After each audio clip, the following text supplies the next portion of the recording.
Tulog-tulog ang mga person. Yan.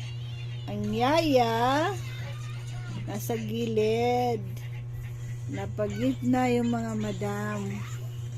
Hello mga madam. Oh. Ang madam na isa busy. Ang yaya nasa gilid.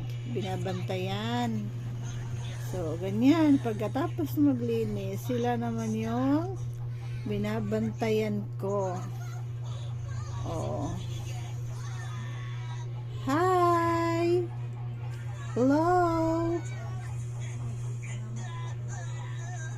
Talaga itong mga madam ko, ayaw kong pansinin. Anong meron?